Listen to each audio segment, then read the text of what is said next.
Donc, même si j'interviens dans le cadre du génocide vendéen, il ne faut pas me faire parler trop fort parce que, comme vous pouvez en juger, j'ai une extinction de voix.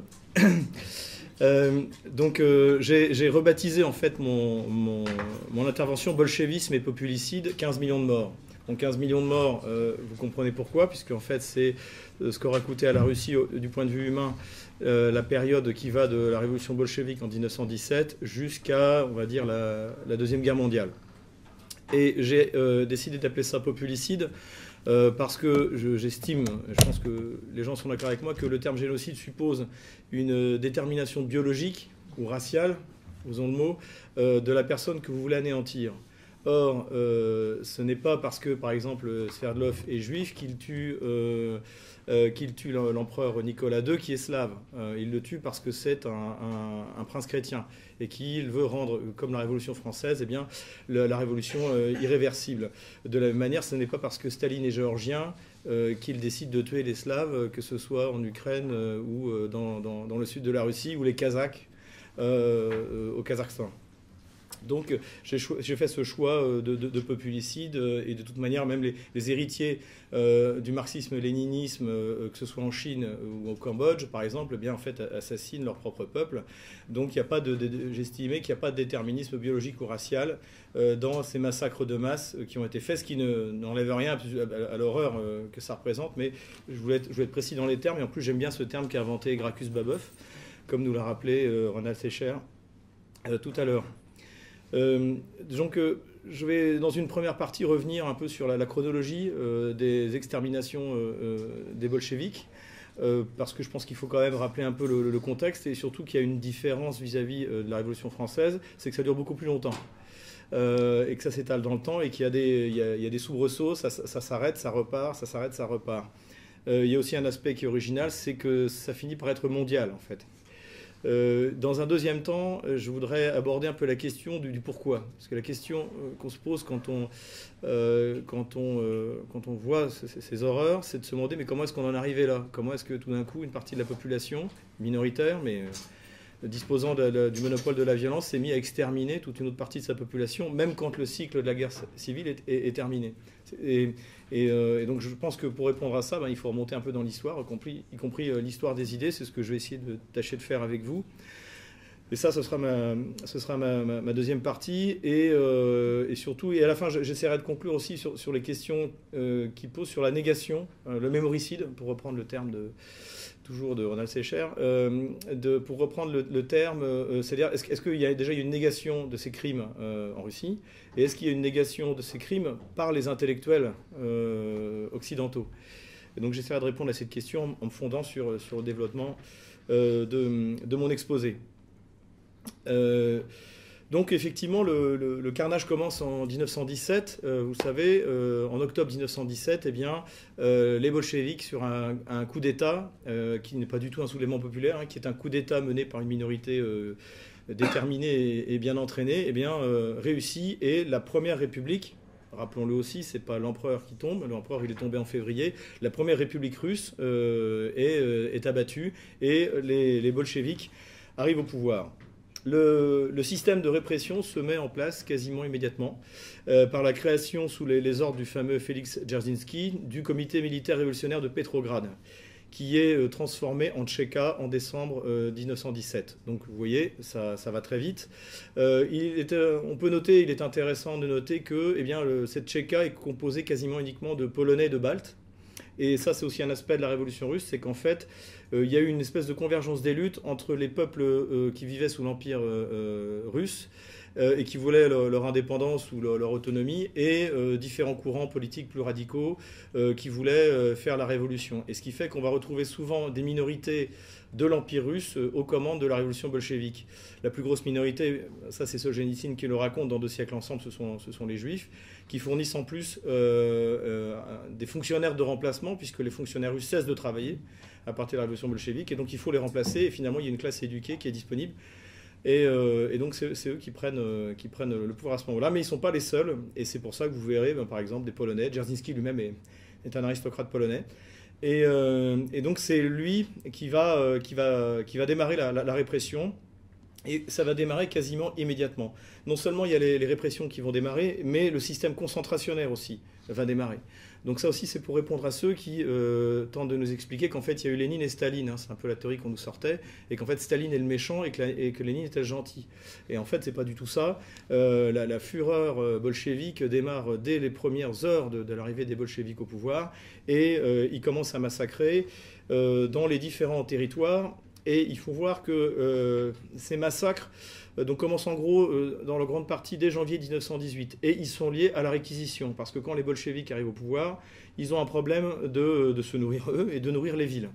Puisque et ça sera toujours le problème en fait des bolcheviks, c'est qu'ils contrôlent les villes mais pas les campagnes. Et donc eh bien, ils lancent un système de réquisition de populations qui sont déjà affamées, notamment les populations qui vivaient dans les territoires actuels de l'Ukraine. Les Allemands leur ont déjà pris quasiment tout ce qu'ils avaient, et ensuite les bolcheviks arrivent et leur reprennent ce qui reste. Donc la disette, au début c'est une disette, les disettes vont commencer à ce moment-là, et certains ne vont pas se laisser faire, ce qui fait qu'il y a une réaction violente de la Tchéka, donc qui est là le nom des services de la police politique des bolcheviks. Et entre septembre et octobre 2018, par exemple, on a entre 10 000 et 15 000 morts. Pour vous donner un ordre d'idée, entre 1825 et 1917, l'empire donc des Romanov a condamné à mort 6 000 personnes, un peu plus de 6 000 personnes pour des raisons politiques. Des soulèvements, notamment en 1905, là où il y a eu un pic en 1905. Donc déjà, c'est un choc pour la société russe. C'est qu'en fait, on passe de 6 000 condamnations en quasiment un siècle à tout d'un coup, on est à 15 000 en 2 mois. Il faut noter aussi que cette répression s'abat sur tout le monde, y compris sur les factions divergentes de la gauche. Les socialistes révolutionnaires, par exemple, ou les mencheviks finissent tôt ou tard par être les victimes, et ça c'est aussi un peu le système qu'on a connu dans la Révolution française, où eh bien, la révolution dévore ses enfants. Et c'est ce à quoi on assiste. La Tchéka continue une ascension d'une importance considérable, puisqu'en 1921, donc en moins de 4 ans d'existence, elle compte 200 000 hommes, dont les gardiens de camp. Pourquoi c'est important? Parce que aussi, on n'a pas attendu Staline pour créer les camps de concentration. Dès l'arrivée des bolcheviks au pouvoir, un système concentrationnaire est mis en place, et il est officialisé par un décret en avril 1919, qui définit d'abord 2 types de camps, c'est-à-dire le camp des gens qui ont été condamnés et ceux des otages. Parce que ça aussi, c'est une politique qui est systématique chez les bolcheviks, c'est qu'ils prennent des otages. Des familles des déserteurs, des familles bourgeoises pour raqueter les familles bourgeoises. Après, vous allez voir que le niveau de bourgeoisie descend. Hein. On démarre par une exploitation agricole, et puis on finit avec 3 poulets et un cochon. Et là, on est considéré comme un paysan riche. Donc, en 1921, dans ce système concentrationnaire en construction, il y a déjà 70 000 personnes internées. Il y a également un système concentrationnaire sur des cas particuliers, c'est-à-dire que quand les bolcheviks répriment une région particulière, on a vu ça par exemple, j'en parlerai à Tambov. Tambov, j'en parlais souvent parce qu'en fait, Solzhenitsyn avait comparé la Vendée au massacre de Tambov. C'est un soulèvement paysan, plutôt orienté à gauche d'ailleurs, avec des exigences plutôt autonomistes, et qui est sauvagement réprimé. Et bien là, il y a un camp de concentration qui est créé sur place, enfin plusieurs camps, où mourront 50 000 Russes. Également, lorsque les bolcheviks prennent la Crimée, donc c'est la fin de la guerre civile en 1920, c'est là où Wrangel, qui meurt en Belgique d'ailleurs, quelques années après. C'est là où Wrangel réussit à évacuer quand même une bonne partie de son armée et des civils, mais pas tous. Et après, il y a une répression qui s'abat sur la Crimée, qui fera 50 000 morts. Donc, on est dans des proportions qu'on va retrouver régulièrement, et même qui vont devenir asymptotiques quand on va arriver sur les famines. Et j'y arrive. Donc là, c'est la première phase que j'appelle la phase de guerre civile. En gros, de 1917 à 1920-1921, tant que les soviétiques ont eu à faire la guerre soit à l'extérieur, après la tentative d'invasion polonaise, soit à l'intérieur de leur territoire. Je ne vais pas rentrer dans les détails, ça c'est Il faut aller lire quelques livres. Oui, j'ai oublié de faire en introduction. J'ai fait, si je peux recommander 4 livres sur lesquels je me suis appuyé, que j'avais lus, mais que j'ai ressorti pour préparer l'intervention. Bien sûr, Les crimes du communisme, le livre noir du communisme de Stéphane Courtois, avec l'article de Nicolas Vers, qui est très complet, très sourcé. Notamment les citations de Lénine, je les ai trouvées là-dedans. Et je les ai trouvées aussi également dans le dernier livre de Stéphane Courtois, qui est la biographie de Lénine, qui est vraiment qu'il faut lire. C'est pour comprendre le mécanisme de cet homme et en fait, d'un révolutionnaire fanatique. C'est extraordinaire, c'est très bien fait, très sourcé aussi, c'est un véritable boulot d'universitaire. J'ai également utilisé pour Staline, alors je vous recommande aussi, excusez-moi, vous êtes obligé d'aller à la FNAC après mon... Staline et la cour du... Staline, le jeune Staline de Sebag Montefiore.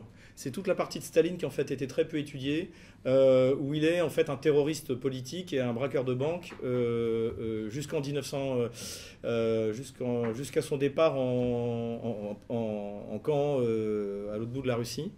Et donc c'est sa construction à la fois en tant qu'homme politique, et c'est très intéressant, et vous comprendrez pourquoi plus tard. Et également le deuxième volume de Sebag Montefiore, qui est Staline et la cour du Tsar rouge, où là aussi sur le fonctionnement justement de cette cour est très intéressant à lire.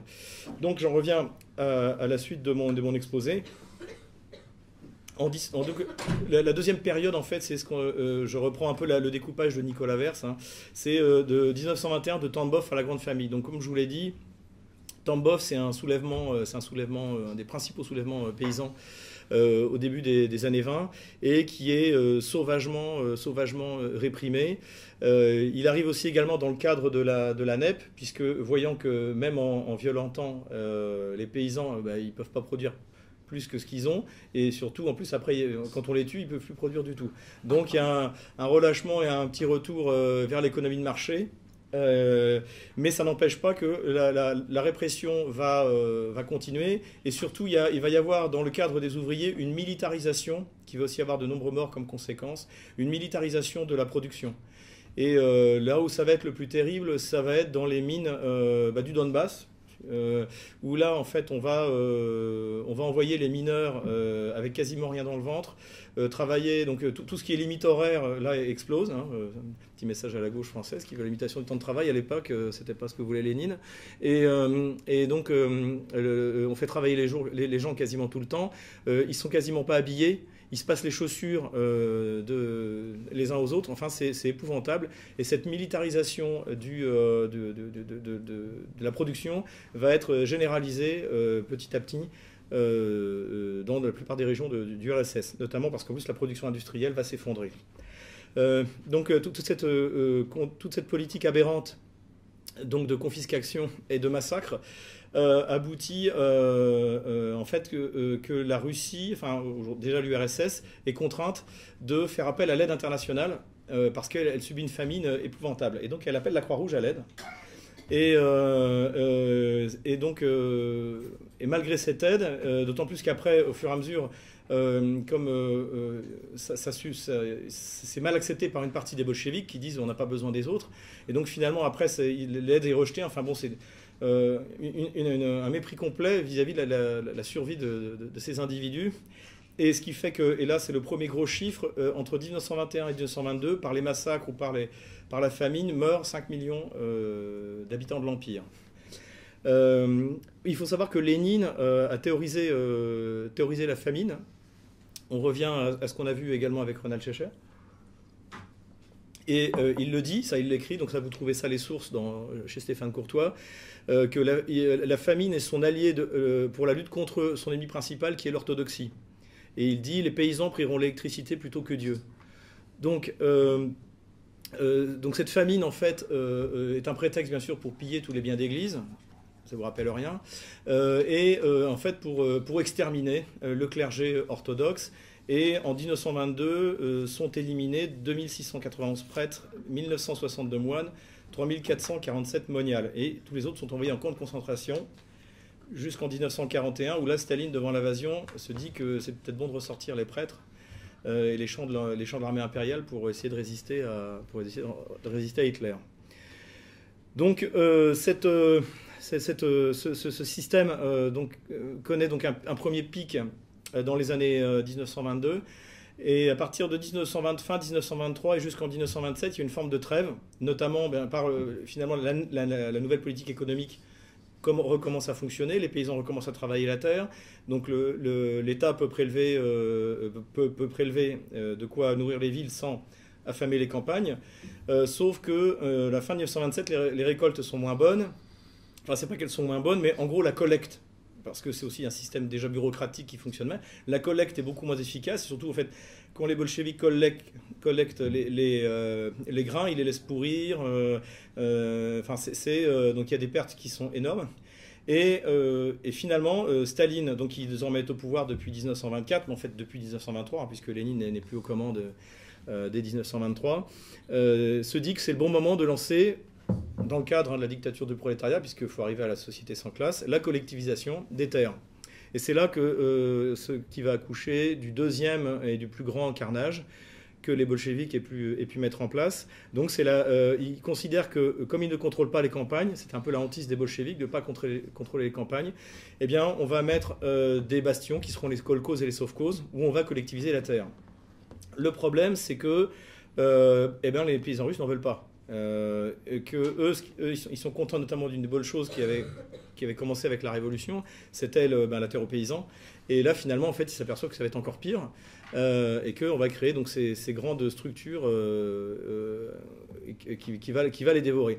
Le deuxième but de Staline, c'est aussi donc de dékoulakiser, on appelle ça la dékoulakisation, c'est d'envoyer une partie des koulaks aller travailler dans les zones hostiles de l'Union soviétique, où il y a des grosses réserves de ressources naturelles, notamment du bois, pour pouvoir les vendre, exporter, avoir des devises et acheter du matériel, construire des usines aux États-Unis ou en Europe occidentale, acheter du matériel et donc pouvoir commencer à influer grâce à la récupération de devises. Donc en fait, c'est la continuation dont je vous ai parlé, c'est-à-dire le travail forcé qui va devenir un véritable système de développement de l'URSS à cette époque. Lorsqu'on fait remarquer à Staline qu'il y a des gens qui sont en train de mourir de faim, il dit que la famine est une punition pour les koulaks qui n'ont rien compris. Alors oui, koulak, c'est les paysans, alors, les paysans riches. Et koulak, c'est le point en fait, c'est le point fermé, c'est-à-dire que c'est celui qui ne veut pas donner. Donc c'est un terme péjoratif. Et donc, voilà. Et donc, ça devient un objectif. Donc c'est pour ça que c'est un populicide hein, sur la question n'est pas d'appartenir à une race, une ethnie ou une détermination biologique. C'est une classe spécifique qui est ces petits paysans qui sont en fait pauvres, mais qui ne veulent pas donner le peu qu'ils ont. Et donc c'est ce système que va mettre en place Staline de déportation et de confiscation de la totalité de ce qu'ils produisent, eh bien, va entraîner leur mort, et ce qu'on appelle la grande famine, donc qui va toucher plus de 6 millions de personnes, essentiellement dans les territoires qui correspondent à l'Ukraine, où il y a 4 millions, mais également dans le Caucase Nord, c'est-à-dire la région de Stavropol, essentiellement, et au Kazakhstan. 1 million de morts. Donc 1 million de morts en Caucase Nord, 1 million de morts au Kazakhstan, 4 millions en Ukraine. Et donc c'est un véritable carnage. Et pour vous dire, c'est que en plus, en 1933, l'URSS exporte 18 millions de quintaux de blé. C'est-à-dire qu'en fait, elle confisque pour exporter, toujours pour avoir des devises, et acheter des usines. Par exemple, l'usine gaz à Nijni Novgorod, je crois que elle avait été achetée aux Américains à Détroit. Donc voilà, donc c'est aussi un but. En fait, il fait d'une pierre plein de coups. C'est-à-dire que, il se débarrasse d'une classe qui comprend rien au bonheur du socialisme. 2, il envoie défricher et travailler des gens dans des endroits où personne n'irait volontairement, parce que les conditions sont insupportables. Et 3, il vend à l'étranger, il récupère des devises, et ça lui permet de créer l'industrie lourde, puisque le marxisme-léninisme veut qu'il y ait une phase d'industrie. Pour avoir des bons communistes, il faut avoir de l'industrie lourde. c'est la phase suivante donc, qui continue jusqu'au milieu des années 30 et qui intervient également à un autre moment où on va commencer à faire la chasse aux trotskistes et aux déviants, même si ça a déjà commencé. Donc Trotsky était le grand rival de Staline à la succession de Lénine. Et donc, en fait, Staline va prendre prétexte de ça pour assassiner non seulement les gens à l'intérieur de son parti, en URSS, mais également des gens partout dans le monde. Si vous avez un peu de temps, genre, recommandation bibliographique, il y a le livre de Stephen Corr, qui a une trentaine d'années au moins, qui s'appelle La fin de l'innocence. Et ça raconte justement le destin de Willy Mutzenberg, qui est l'agent du Comintern qui travaille en France et qui à la fin finit assassiné parce que la ligne a changé. Voilà, c'est une histoire vraie. Hein, donc 1934, voilà, à partir de ce moment-là, on a ce que j'appelle la chasse aux déviants et donc qui est aussi l'occasion de plusieurs milliers de morts. Et puis finalement, 22e guerre mondiale, ultime offensive en quelque sorte, c'est ce qu'on a appelé la Grande Terreur. Et la Grande Terreur, c'est finalement l'acte final de l'affrontement de Staline avec le reste des bolcheviks, du groupe des bolcheviks avec qui il est en rivalité déjà à l'époque de Lénine. Donc ça va être un système de purge qui va être lancé partout en URSS, qui va toucher les élites, les membres du Parti communiste, bien sûr.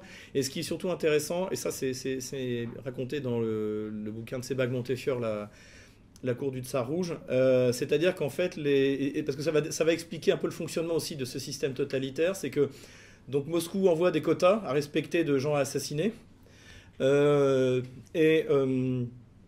et finalement, eh bien, dans les régions, on a tellement peur d'être en dessous du niveau et de finir dans un quota qu'ils en assassinent plus et ils se plaignent à Moscou, nos quotas ne sont pas assez limités. Il faudrait que vous en donniez plus. Donc il y a une espèce de folie meurtrière qui rappelle beaucoup la Révolution française, hein, et d'un système, une espèce d'emballement de la terreur. Et donc c'est quelque chose d'assez extraordinaire. Le pire, ça va être que Staline va exécuter 30 000 cadres de son armée sur 178 000 la veille de faire la guerre en Finlande. Donc c'est notamment une des raisons même si les Soviétiques à la fin l'emportent. Eh bien, c'est une catastrophe. Enfin, la guerre d'hiver est une raclée mémorable pour l'Union soviétique, qui en plus rassure Hitler, donc il incite à attaquer le plus tôt possible. Et puis la veille, bien sûr, d'affronter Hitler. Bien sûr, les camps continuent à s'épanouir, ça, il faut quand même qu'il y ait des choses qui marchent. Et le 1er janvier 1940, il y a plus de 450 camps de travail, selon différentes structures, mais je ne vais pas rentrer dans les détails, qui recoupent près de 2 millions de travailleurs forcés. Lorsqu'après le 20e congrès, donc à la chute de Staline, donc Staline meurt en 1953, c'est pas une chute en fait, disons que la chute de son image, et en 1956 vous avez le 20e congrès qui dénonce les crimes du stalinisme, Khrouchtchev libère, je crois, 1 200 000 prisonniers du système carcéral soviétique. Voilà pour la partie historique, j'espère que je suis toujours dans les temps. Et donc voilà, je vais m'arrêter là. Alors après, ça ne veut pas dire que les massacres arrêtent, mais en gros, après, c'est la Deuxième Guerre mondiale. Donc là, il y a encore des morts à cause du système, parce que eh bien, les usines sont déménagées, les usines de l'Ouest... D'accord, j'ai le temps. Les usines de l'Ouest de la Russie sont déménagées dans l'Oural ou même en Sibérie, et que donc les gens produisent et sont reconstruits à ciel ouvert. Enfin, c'est un effort extraordinaire que, à mon avis, seul le peuple russe pouvait accomplir. Mais résultat, les ouvriers meurent. Je crois que c'est Elena Bonner qui disait, je la cite plus ou moins, c'est-à-dire que les chars qui partaient se battre sur le front de l'Ouest pour les Russes et de l'Est pour les Allemands, eh bien, avaient déjà coûté des vies rien que pendant leur production, dans ces immenses usines à ciel ouvert. Donc tout ce système qui fonctionne mal, eh bien, va aussi générer des morts. Toute la première partie de la guerre où finalement on fait la chasse aux traîtres, comme d'habitude, où en fait finalement, pour pas que les gens se rendent, eh bien, on prend en otage leur famille. Enfin, c'est épouvantable. Tout ça va coûter également c'est dur après. La Deuxième Guerre mondiale a coûté entre 25 et 27 millions de morts à la Russie, mais après, il faut faire la part entre ce qui est dû à l'incompétence du commandement en 1941 et 1942, la violence de la répression, ce qu'on appelle les Strafbataillons, c'est-à-dire que quand vous aviez manqué de respect ou couché avec la femme de votre supérieur, il vous envoyait dans un bataillon de représailles. Donc c'était là où vous étiez avec les mitrailleuses derrière ou quand vous vouliez reculer. Donc tout ça, toute cette gestion de la guerre, surtout dans les premiers temps, où Staline ne fait pas confiance à ses généraux, eh bien, va coûter également je pense des millions de morts. Après, encore une fois, il faut faire la balance, c'est difficile sur le volume total de la Deuxième Guerre mondiale. La paix amène finalement une restalinisation, mais en gros, le plus dur est passé, je dirais, dans les crimes du bolchevisme. Et finalement, après le 20e congrès, qui est la première étape de l'allègement du système, c'est relatif, hein, je ne veux pas vous dire que c'était le paradis socialiste après 1956, mais globalement, la répression massive et les meurtres de masse cessent dans cette deuxième partie de l'histoire soviétique. Voilà, je m'arrête là sur la partie historique et donc je bascule à la deuxième partie parce que la question que vous posez, que moi je me pose quand j'écoute Marion Sigaud ou Ronald Schleicher, c'est-à-dire que c'est comment est-ce qu'on en arrive là? Comment est-ce qu'on peut arriver, comment est-ce qu'un être humain peut arriver à décider comme ça, froidement, du massacre d'innocents? On a connu dans notre histoire, il y a eu des époques terribles, la guerre de 30 ans, les guerres de religion, si vous voulez, les gouvernements essayaient d'en sortir, vous voyez. Et là c'est l'espèce d'organisation du massacre. Et j'ai essayé de m'interroger un peu pour voir étymologique, enfin, du point de vue, je dirais, l'histoire des idées, comment c'est venu. Alors la première source, à la limite, je vous soumets un peu l'état de mes réflexions. La première source, moi je dirais que c'est la déchristianisation, c'est qu'on est passé, notamment avec les Lumières, à une civilisation qui considérait que, eh bien, on était tous descendants d'un même père et d'une même mère. Et donc, qu'on l'aime ou qu'on l'aime pas, c'était quand même son prochain qu'on assassinait. Et donc on est passé d'une civilisation comme celle-là, à une civilisation où finalement, j'y reviendrai plus tard, eh bien, l'homme n'est qu'un agrégat de molécules et que finalement, qui a plus ou moins bien évolué, et donc finalement, on peut lui faire ce qu'on veut. Donc je pense que c'est la raison profonde. Je pense que c'est tout simplement la déchristianisation du continent européen. La deuxième raison que j'ai retenue, qui est moins générale, c'est aussi l'évolution du concept d'État. À partir de Hobbes et Locke, donc c'est deux philosophes écossais et anglais, qui ont été témoins des guerres civiles en Angleterre essentiellement, et qui partent d'une vision extrêmement pessimiste de l'être humain et qui dit mais en fait ça marchera plus jamais comme avant, l'homme est un loup pour l'homme, ils veulent juste s'entretuer, comment est-ce qu'on va faire pour créer un système qui fonctionne et qui garantisse la paix. Donc l'idée est intéressante à la base, mais eux, c'est leur réponse qui pose un problème, c'est qu'eux, en fait, eux, ils se disent il faut un Léviathan, c'est-à-dire qu'on va abandonner une partie de notre liberté à un État qui va faire régner l'ordre, et donc on va faire un contrat, en fait. Donc c'est les premiers contractualistes, hein. Nous on a connu Rousseau, donc c'est les premiers contractualistes, et cette idée de l'État va devenir de plus en plus imposante, notamment au XIXe siècle. Ça va également être théorisé par un Allemand, von Streiche, je crois, de mémoire, où en fait on va estimer que c'est à l'État de prendre de plus en plus de place. Donc il va s'occuper de tas de choses dont il ne s'occupait pas, souvent mal d'ailleurs, et surtout le fait qu'on ait abandonné, qu'on ait un contrat avec l'État, une fois que le prince est au pouvoir, le prince ou l'oligarchie, peu importe, elle a tous les droits. Et j'en parlais avec M. Escada juste avant. En fait, ça me faisait penser au slogan des Foulards Rouges, pour ceux qui suivent un peu les événements en France, où leur slogan c'était « On a voté ». Donc sous-entendu, on a voté, à partir de ce moment-là, Emmanuel Macron peut faire ce qu'il veut, y compris des choses qui vont contre la morale naturelle. Voilà. Et finalement, ce qu'on voit dans la Révolution française, ce qu'on voit chez les bolcheviks, c'est qu'en fait l'État devient l'instrument d'un moyen de changement de la société, de changement en profondeur. Et c'est ce qu'on retrouve même en France actuellement, sauf que on ne cherche plus à atteindre un arien parfait ou un homo soviéticus, mais un être transgenre, voilà. Et c'est à l'État de réaliser ce changement. C'est pour ça que je pense qu'il y a alors, je ne compare pas, bien sûr, le macronisme politique et les bolcheviks, mais ce que je veux dire, c'est que l'idée qu'on a derrière, quand même, de cette toute-puissance de l'État qui s'autorise tout et n'importe quoi, y compris contre les lois naturelles, je pense que c'est une des origines du massacre. Et puis, finalement, aussi, la systématisation et la légitimation de la violence. Et ça, je pense que ça part malheureusement de la Révolution française, et ça se répand dans tout le XIXe siècle. Et finalement, la Révolution bolchevique, c'est aussi un peu l'aboutissement de tous ces mouvements où la violence devient théorisée, exaltée. Voilà.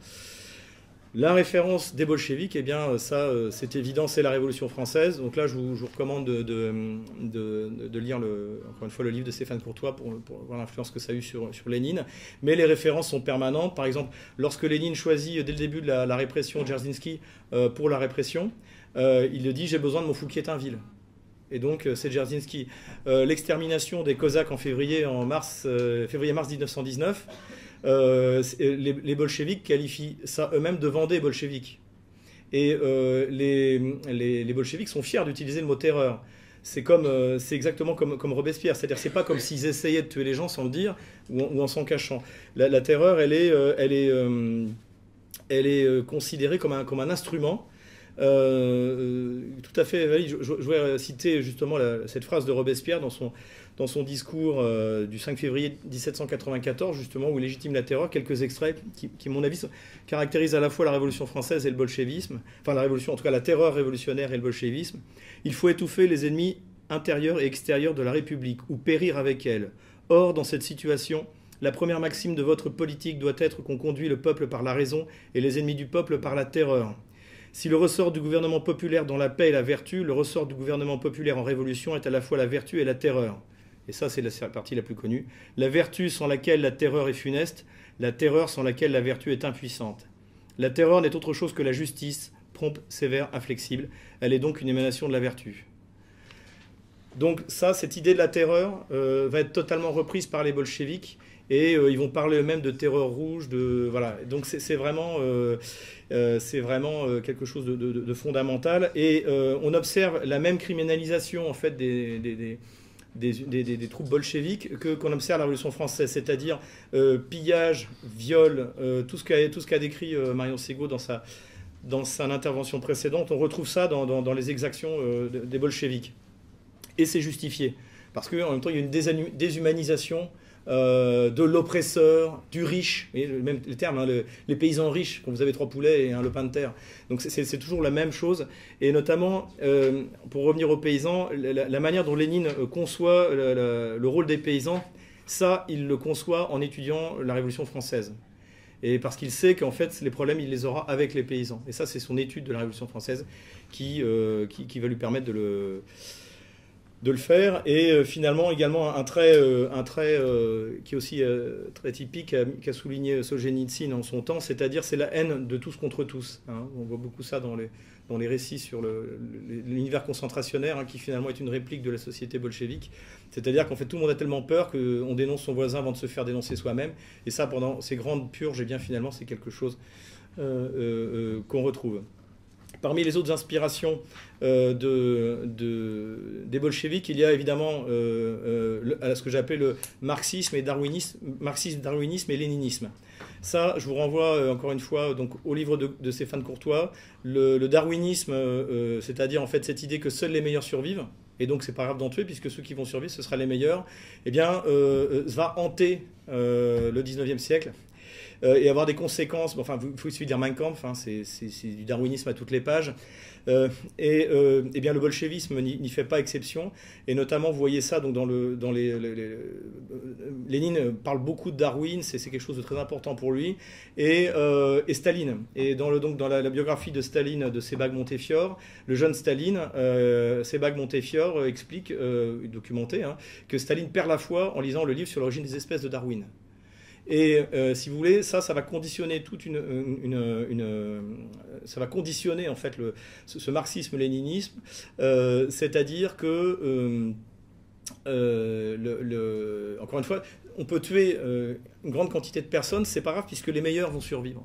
Donc cette idée qu'en fait la purge est nécessaire et bénéfique au système. Et ça, je pense que c'est très important. Et voilà, et on n'en parle pas assez, sans doute parce que Darwin a la cote chez nous. Enfin, je veux dire en Occident. Également, donc cette idée de création d'un homme nouveau, mais je ne vais pas y revenir puisque j'en ai parlé tout à l'heure, c'est-à-dire le fait de créer la société sans classe, donc une espèce de mythe j'ai presque terminé, auquel on n'arrivera pas. Il y a également quelque chose de très fort aussi chez Lénine, c'est qui rejoint aussi donc le darwinisme, c'est qu'en fait la guerre civile, la guerre est comment dire, est quelque chose de bon en soi. C'est-à-dire que c'est même pas simplement un instrument pour conquérir le pouvoir, c'est quelque chose qui doit être continué. Et on voit ça très bien dans le mécanisme des purges. C'est-à-dire qu'encore une fois, Darwin, on estime que de ça, il sortira quelque chose d'encore mieux. Et d'ailleurs, ce qui est intéressant, et c'est ce que souligne le biographe de Lénine, en 1891, vous avez des grandes famines en Russie, qui sont dues à des mauvaises récoltes. Voilà. Lénine est alors à Samara. Il fait partie de l'intelligentsia locale. Et alors que les élites essaient de se mobiliser pour faire venir du grain des autres régions, d'en acheter, etc., Lénine n'y ont surtout pas. C'est par la famine, par justement la mort de milliers de personnes, que ça va créer un mouvement social et qu'on va pouvoir...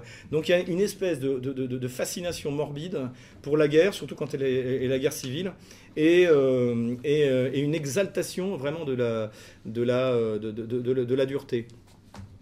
Pour les origines du marxisme, je vais pas m'y attarder parce que c'est trop long, mais bon, c'est un matérialisme, donc c'est une définition de l'être humain, encore une fois, comme un amas de molécules, et finalement, quelle est la différence entre couper un arbre et décapiter un être humain?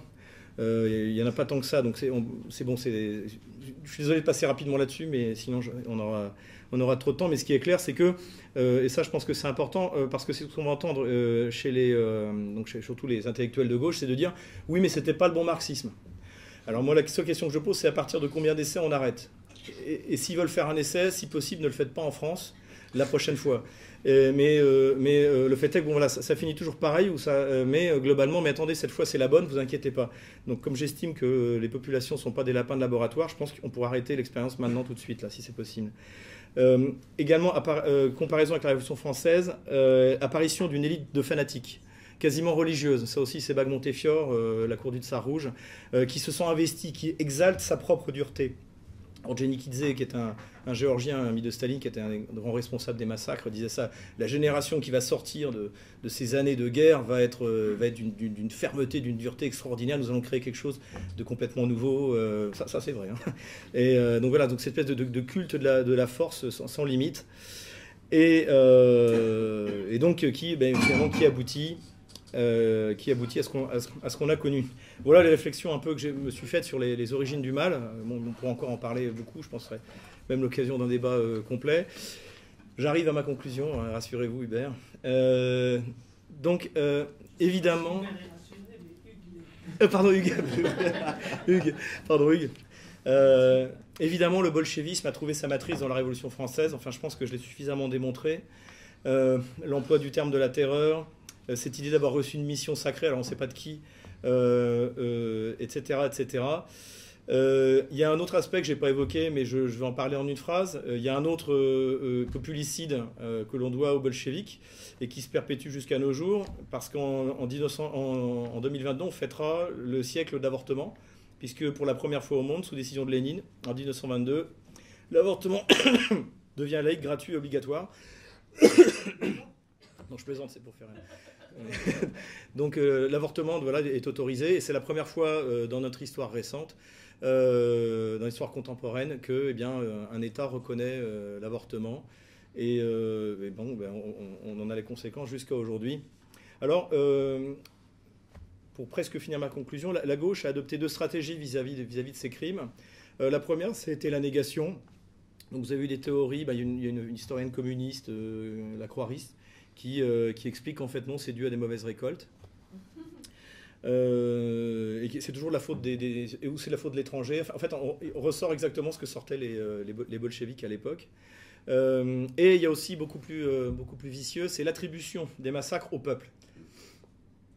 Excusez-moi. C'est-à-dire que c'est pas la faute du communisme, c'est pas la faute des bolcheviks et de l'idéologie, c'est la faute des Russes. Donc ça c'est c'est spécialité BHL. Le nazisme, c'est la faute des Français, c'est dans l'idéologie française, alors qu'il n'y a aucune source du nazisme dans aucune idéologie française, c'est totalement faux. Les massacres des bolcheviks, c'est la faute des Russes. Donc c'est parce que les Russes sont des sauvages que ça n'a pas marché. Encore une fois, prenez la comparaison du nombre de condamnations à mort à l'époque sur un siècle d'empire, et le nombre sur un mois de bolchevisme, même sur 2 jours de bolchevisme. On a connu ça avec les Serbes. Donc la Yougoslavie, c'est pas la faute de Tito qui était croate. Mais bon, c'était pas un croate, c'était un bolchevique, enfin c'était un bolchevique sauce yougoslave, mais c'est à cause des Serbes. Donc en fait, et finalement, encore une fois, en vérité, c'est le marxisme, c'est génial, le maoïsme, c'est génial. Ça, c'est peut-être un peu plus dur pour BHL à expliquer ça.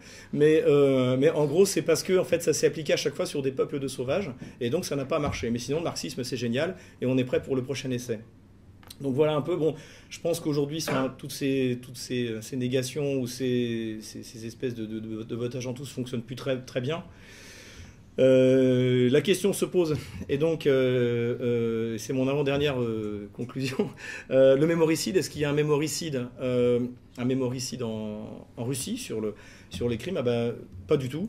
Et il faut voir une chose, c'est que déjà, en 1956, il y a eu une première déstalinisation, et beaucoup de choses ont été dites, ont été ouvertes. Alors évidemment, c'était aussi un moyen pour Khrouchtchev, et c'était un peu une révolution thermidorienne, hein. C'était un moyen pour Khrouchtchev et ses copains qui avaient participé au carnage de rejeter la faute sur celui qui était mort. Mais malgré tout, il y a eu une déstalinisation. La deuxième vague est arrivée après à la fin de la perestroïka, et surtout après l'arrivée de Yeltsin, où là toutes les archives ont été ouvertes, même de manière pas contrôlée. C'est ce qui a permis le livre sur le livre sur le communisme, c'est-à-dire tout d'un coup toutes les archives sont arrivées, et puisque le livre est publié en 1997, et ça a été la première chose. Et depuis que Vladimir Poutine est au pouvoir, il n'a de cesse de dire tout le mal qu'il pense des bolcheviks, qu'il considère comme des traîtres, puisque tandis que l'officier et le soldat russe se battaient sur le front, ils trahissaient, ils étaient payés par l'Allemagne.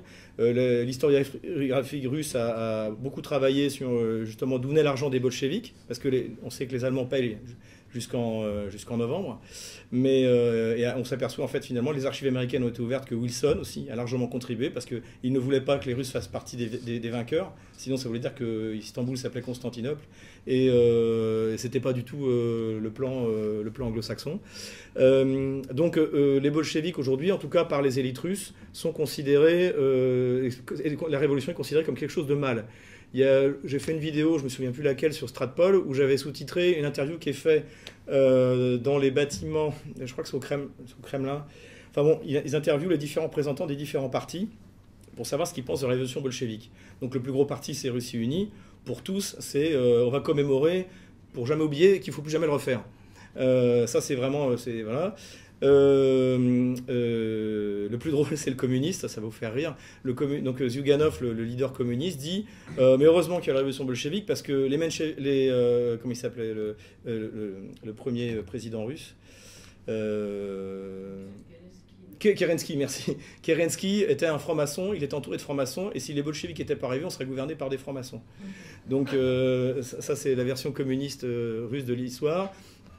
Jirinovski, bien sûr, il veut débaptiser, il veut virer toute trace de communisme en Russie. Et puis les sociodémocrates, en fait, eux, ont une vision un peu idyllique, un peu la vision qu'on avait, qu'il y a eu une bonne révolution, mais que ça a mal tourné. Bon, voilà. Voilà, c'est ça. C'était bien, puis après... Voilà, après ça a mal tourné. Mais globalement, la vision qui domine, et même chez les Russes, c'est que la révolution bolchevique a été une catastrophe. Voilà. Et que si on ne l'avait pas eu, et bien aujourd'hui, on aurait une Russie de 500 millions d'habitants, et qui serait une puissance tout à fait incontournable. Voilà. L'Église orthodoxe fait un très bon travail là-dessus, notamment sur le rôle de l'Église, puisqu'en fait, la Deuxième Guerre mondiale est l'occasion pour l'Église de ressusciter partiellement, puisque Staline, sentant qu'il va être obligé de mobiliser toutes les ressources et les forces du pays, va chercher les derniers évêques, prêtres dans les camps de concentration, les amène au Kremlin et leur dit voilà, je vous demande de participer à la Grande Guerre patriotique. Et mais en échange, vous aurez un semblant de liberté religieuse, qui va durer d'ailleurs quasiment, même une période de restalinisation un peu jusqu'à la mort de Staline, mais qui va durer finalement jusqu'à nos jours.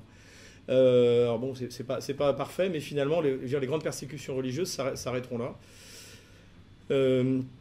Voilà pour le rôle de l'Église orthodoxe. Et donc, moi, je voudrais conclure. Alors, c'est peut-être un peu provocateur, enfin pas pour vous, mais pour ceux qui regarderont peut-être ça. Je vois dans le comportement des élites bolcheviques quelque chose de typique de la gauche, et que j'observe encore aujourd'hui. Si vous voyez, si vous écoutez, par exemple, ce qui se passe sur les gilets jaunes, la manière dont les élites de gauche réagissent. Vous pouvez avoir 20 éborgnés, vous pouvez avoir 5 personnes qui ont perdu leurs mains, c'est de leur faute, c'est bien fait pour eux, ils l'ont bien mérité, ils n'avaient qu'à pas descendre dans la rue. Voyez, et surtout cette manière, on parle du quotient intellectuel, que c'est des gens stupides, mais c'est exactement ce qu'on entend les discours des élites bolcheviques. C'est des profiteurs, c'est des paresseux, c'est des bandits. Voilà, c'est vraiment, il y a quelque chose qui est qu'on retrouve aujourd'hui. Et finalement, je reviens à la première raison pour expliquer ça, c'est la déchristianisation. Puisque ça vient à partir du moment où vous ne voyez pas dans votre prochain un autre vous ou l'image du Christ. Voilà, je vous remercie.